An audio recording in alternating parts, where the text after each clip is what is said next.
Pinaki Bhattacharya royal agent হিসেবেই ভারতের কাছ থেকে পাসপোর্ট বানিয়ে ভারতের পাসপোর্ট নিয়ে তিনি প্যারিসে গিয়েছেন।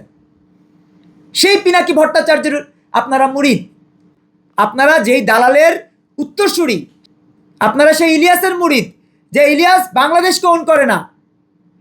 আপনারা সেই কনক সারোয়ারের মুরিদ, যে কনক সারোয়ার পাসপোর্টটা এখনো ভারতের পাসপোর্ট।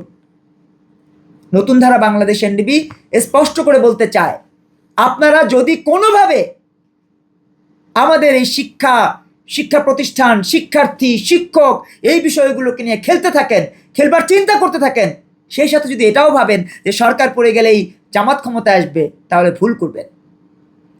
বিএনপি সরকার পড়ে গেলে পড়ে যাবে, কিন্তু জামাত ক্ষমতায় আসবার স্বপ্ন দেখতে পারবে না। সেই স্বপ্নে গুড়ে বালি। আজকে বিশেষ এই সংবাদ সম্মেলন থেকে একটা স্পষ্ট মেসেজ আমরা দিতে চাই জামাতের আমির ডাক্তার শফিকের কাছে। অনেক খেলাধুলা করেছেন, অনেক চুম্মাচাট্টি দিয়েছেন, অনেক বলাৎকারকে উস্কে দিয়েছেন, অনেক ধর্ষণকে উস্কে দিয়েছেন, অনেক বাংলাদেশের বিরোধিতা করেছেন।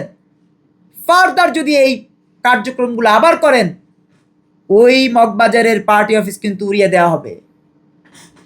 বাংলাদেশের সেই মানুষরা উড়িয়ে দেবে যে মানুষেরা মুক্তিযুদ্ধ করেছে, ট্রেনিং নিয়েছে, বয়স হয়ে গেছে, কিন্তু তারা মুক্তিযুদ্ধের ট্রেনিং কখনো কোথাও জমা দেয়নি।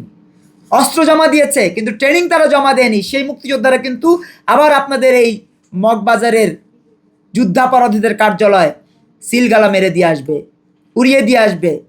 অতএব ভুলেও এই চেষ্টাটা আর নতুন করে করবেন না। আজকে ছাত্র শিবিরের সভাপতির উদ্দেশ্যে বলতে চাই, আপনার যত ইচ্ছে গান আপনি পাকিস্তানে গিয়ে গান, বাংলাদেশে বসে বাংলাদেশ বিরোধী কোনো গান গাইতে পারবেন না।